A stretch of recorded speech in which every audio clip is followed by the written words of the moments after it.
21টা সম্পত্তির প্ল্যান হিসেব এসব চাওয়া হচ্ছে। কোন দিকে এগোচ্ছে? আপনি নিজেও তো একজন পৌর প্রতিনিধি। খালের এপারটা জেল, ওপারটা পিসির বাড়ি। হ্যাঁ, তো বাড়িতে আর যে কটা লোক থাকবে, আমি যা দেখছি তো বাড়ির সবাই জেল খাটবে অবশ্যই, এটা একটা ঠিক। বাড়িটাকেই জেল ঘোষণা করে দিতে পারে সেক্ষেত্রে। জনতা কুতু দেখছে। মমতাকে দেখলে, 75 বছর বয়সী একটা বুড়িকে দেখলেও, কিন্তু বয়স্ক মানুষকে দেখলেও কিন্তু মমতা পাবলিক রিয়াক্ট করছে না, চোর চোর বলছে। কোনো জনতা এসে আমার বাড়ির গায়ে দাঁড়িয়ে এই অমুকের ছেলে আয় বেরিয়ে আয় করেনি। কেউ আমার দেয়ালে দাঁড়িয়ে হিসি করেনি। মূত্র বিসর্জন, সরি শুদ্ধ ভাষা বলতে হবে, কেউ মূত্র বিসর্জন করেনি। প্রথম কাজ কি হবে বরানগরবাসীর জন্য? প্রথম কাজ শুরু হয়ে গেছে, বাল্মীকি বানানো। বাল্মীকি বানাচ্ছেন কিভাবে? গদ্য মসজিদ মঠে বসে পড়ছে। সোনা পাপ্পু বা ওদিকে জাহাঙ্গীর, এদের লিস্ট কি আপনারা বানিয়েই রেখেছিলেন? অনেকে বলতে শুরু করেছেন যে এবারে পুজোর খেলাটাও আসল খেলা দেখাবে বিজেপি। এই পুজো করার ইতিহাসটা সুজিত বসে আছে, বাকিরা সব মুড়ি ফোড়। শুভেন্দু অধিকারী জনতার দরবারে শুরু করেছেন। কোথায় সুভাষ বোস আর কোথায় তক্তাকে? ধর্মীয় ভিত্তিতে ভাতা বন্ধ, স্ট্রং ডিসিশন ক্যাবিনেটে। ইমাম আর মুয়াজ্জেমের ভাতা বন্ধ হবে। 10টা পুরোহিত ধরে আনুন যারা ভাতা পায়, আমি রিজিগনেশন দিয়ে দেবো। এই মুহূর্তে আমাদের সঙ্গে রয়েছেন বিজেপি নেতা তথা বরানগরের বিধায়ক সজল ঘোষ। সজলদা, স্বাগত জানাই আর প্লাস নিউজে। ভোটে তো জিতলেন, বলেছিলেন একবার সুযোগ দিন। প্রথম কাজ কি হবে বরানগরবাসীর জন্য? হয়ে গেছে, প্রথম কাজ শুরু হয়ে গেছে, বাল্মীকি বানানো। বাল্মীকি বানাচ্ছেন কিভাবে? রত্নাকরদের। বাল্মীকি তো রত্নাকরই হয়। সব ধ্যান করছে, বিভিন্ন মন্দির মসজিদ মঠে বসে পড়ছে করছে। আগে এখন সব মুখ দিয়ে মরা মরা মরা মরা বেরোচ্ছে, রাম বেরোবে না, এত পাপ করেছে আর কি। আস্তে আস্তে মরা মরা করতে করতে রাম এসে যাবে। আপনারা খুব দুর্দান্ত ভাইরাল ছবি কয়েকদিন আগে দেখলাম, আপনি বলছেন কটা 12টার পর আর কটা 2টোর পর বিজেপি হয়েছে, তারা একটা হিসেব রাখছেন দেখলাম। রাখতেই হবে তো। পাঁচিলে বসা লোকগুলো অত্যন্ত ভয়ঙ্কর। এরা যদি আমরা হারতাম, এরা তো তৃণমূলে ঝাঁপিয়ে পড়তো। আর তৃণমূল জানে যে এরা দলকে সাবোটেজ করেছে, তো এরা কি করতো, ভয়ঙ্করভাবে বিজেপির ওপর আক্রমণ করত, করে নিজেদেরকে আগমার্কা তৃণমূল প্রমাণ করত। এরা এরা এরা বেসিক্যালি কারণ না। বরানগরের মূল সমস্যা সজলদা জল জমার সমস্যা। জমা জল, পানীয় জল, জমা জল, রাস্তা, আলো। আগামী পরশুদিন আমি ওখানকার সমস্ত চেয়ারম্যান ও পৌর প্রতিনিধি, ওখানকার সমস্ত এক্সিকিউটিভ, তাদের সাথে আমি বসবো, একটা মিটিং ডাকা হচ্ছে। বরানগরে অনেক মানুষ দেখছি ছুটে আসছে এই লেবুতলা পার্কে, আপনার বাড়ির অফিসে। হবে না, এরা জোর করে আসছেন। আগামী 4-5 দিনের মধ্যে আমার ওখানকার পার্মানেন্ট অফিস চালু হয়ে যাবে নিয়মিত, যেখানে সকাল 10টা থেকে রাত্রির 5টা, বিকেল সন্ধ্যে 5টা-6টা অবধি সেই অফিস খোলা থাকবে। হ্যাঁ, অফিস সুন্দর করে চলবে, কোনো চাপ নেই। পার্টি অফিস দখলের কোনো খবর আপনি ফিরিয়ে দিচ্ছেন? এরকম সব জায়গায় যে চিরাচরিত ছবি দেখছি। সব ফিরিয়ে দিয়েছি।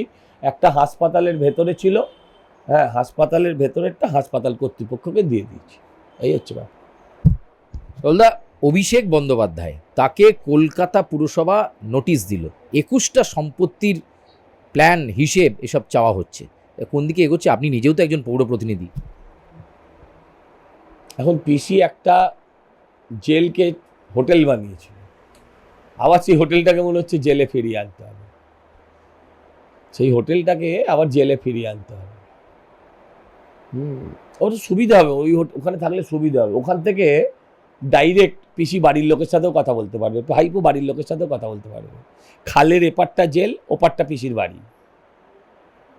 হ্যাঁ, তো বাড়িতে আর যে কটা লোক থাকবে, আমি যা দেখছি তো বাড়ির সবাই জেল খাটবে অবশ্যই, এটা একটা ঠিক।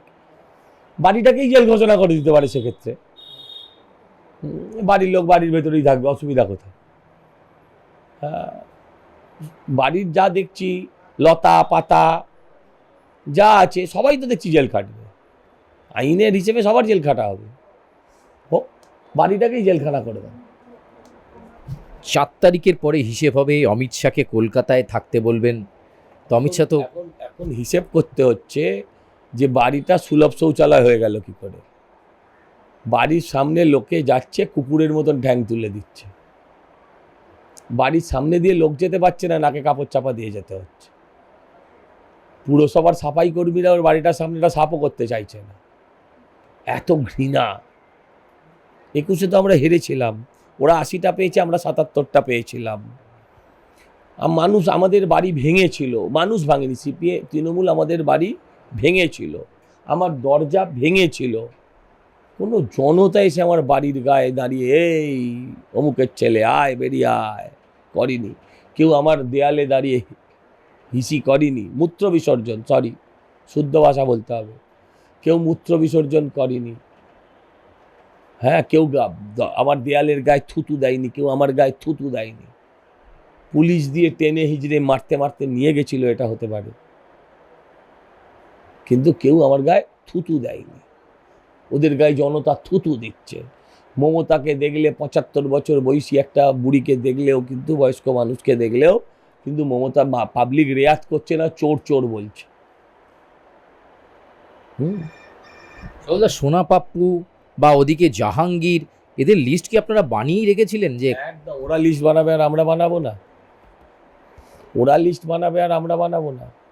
আমাদের লিস্ট ছিল সাধারণ ভদ্র মানুষের, আমাদের যারা লিস্ট ওরা করেছিল, আর ওদের যে লিস্টটা আমরা করেছিলাম সেটা সমাজ বিরোধীদের। সাধারণ তৃণমূল কর্মীদের তো কোনো সমস্যা নেই, তারা তো দিব্যি বল তবিয়াতে আছে। ফলতায় মুখ্যমন্ত্রীকে দেখে এত মানুষের ঢল, শুভেন্দু অধিকারীর কনভয় আটকে যাচ্ছে, মানে হবে না, মুক্তিদাতা ভাবছে মানুষ। আজকে আমাদেরকে দেখে মানুষ ঝাঁপিয়ে পড়ছে, তো শুভেন্দু অধিকারী ভাই মুখ্যমন্ত্রী, মুক্তিদাতা। ফলতায় যেটা করলেন, যেটা পুরো যেটা প্রশাসন করলো, তার বেনিফিট তো আমরা পাচ্ছি। এসআইআরের যদি কোথাও ত্রুটি থাকে তার ডিসঅ্যাডভান্টেজ যেমন বিজেপিকে পেতে হয়েছে, সেরম ফলতার অ্যাডভান্টেজে তো বিজেপিই পাচ্ছে।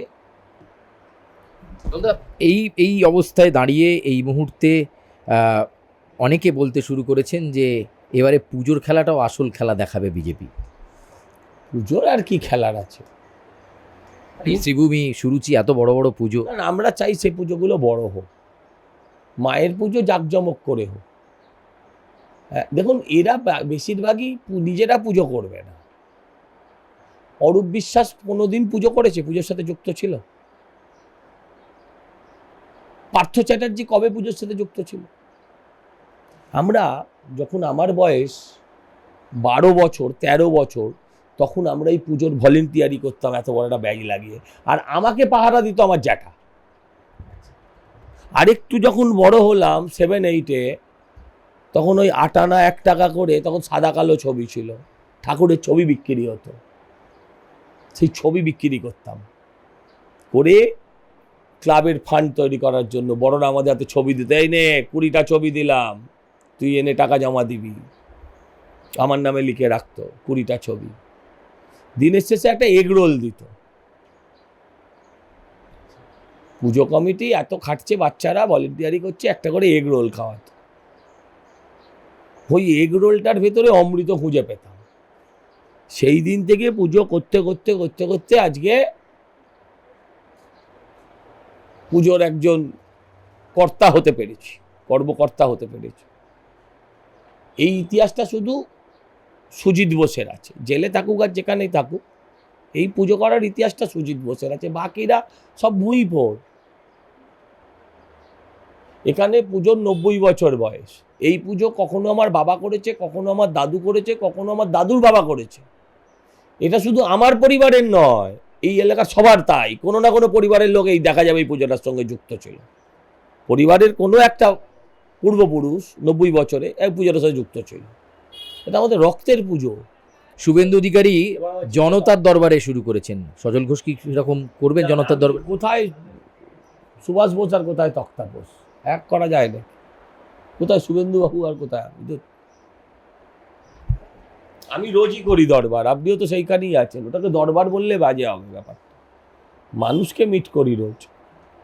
ধর্মীয় ভিত্তিতে ভাতা বন্ধ, স্ট্রং ডিসিশন ক্যাবিনেটে, একটার পর একটা ক্যাবিনেট মিটিং হচ্ছে, একটার পর একটা স্ট্রং। ভিত্তিতে ভাতা বন্ধ, মানে কোন ভাতাটা ধর্মীয় ভিত্তিতে? ইমাম ভাতা, পুরোহিত ভাতা দুটোই বন্ধ হবে ধর্মীয় ভিত্তিতে ভাতা হলে। ধর্মীয় ভিত্তিতে ভাতা হলে মুসলমানের ভাতা বন্ধ নয়। আপনি এমনভাবে প্রেজেন্ট করছেন যেটা লোকের মানেটা ভুল হবে। ধর্মীয় ভিত্তিতে ভাতা বন্ধ মানে হিন্দু মুসলমান সকলেরই ইমাম আর মুয়াজ্জেমের ভাতা বন্ধ হবে। কেন আপনার মনে হচ্ছে না যে ইমামের ছেলেকে চাকরি দেবে বলছে বিজেপি? পুরোহিতের ছেলেটাকে, শিক্ষিত বেকার ছেলেটাকে চাকরি দেবে বিজেপি? আপনি সেটা নিয়ে ভাবুন। কেন ধর্মীয় কারণে ভাতা হবে? কেন ধর্মীয় কারণে ভাতা হবে? কেন হবে এটা কেন? আচ্ছা, আমাদের কোন পুরোহিত 10টা পুরোহিত দেখাতে পারবেন? আমি রেজিগনেশন দিয়ে দেবো, কাউন্সিলর থেকে দেবো কি এমএলএ থেকে দেবো সেটা পরে ভাববো, কিন্তু একটা পদ ছেড়ে দেবো। যান 10টা পুরোহিত ধরে আনুন যারা ভাতা পায়। 10টা পুরোহিত ধরে আনুন যারা ভাতা পায়। হিন্দু পুরোহিতের ভাতাটা নাটক, কেউ পায় না, আর কারোর পাওয়া উচিতও নয়। দুর্গাপুজোর ডোনেশন আমি নিই না, সরকারি ডোনেশন। যেদিন বিজেপি করিনি সেদিনও নিইনি, যেদিন বিজেপি করিনি সেদিনও নিইনি। থ্যাংক ইউ, অনেক ধন্যবাদ। আমরা কথা বলছিলাম সজল ঘোষের সঙ্গে এবং তিনি বলছেন খেলা শুরু হয়ে গেছে এবং প্রথম দিন থেকেই খেলাটা শুরু হয়ে গেছে। বিজেপি যেভাবে স্বচ্ছ প্রশাসন চলার দায়িত্ব নিজেদের কাঁধে নিয়ে চলছে সেভাবেই তারা চলবে। ক্যামেরায় পার্থর সঙ্গে সুচারু, আর প্লাস নিউজ, কলকাতা।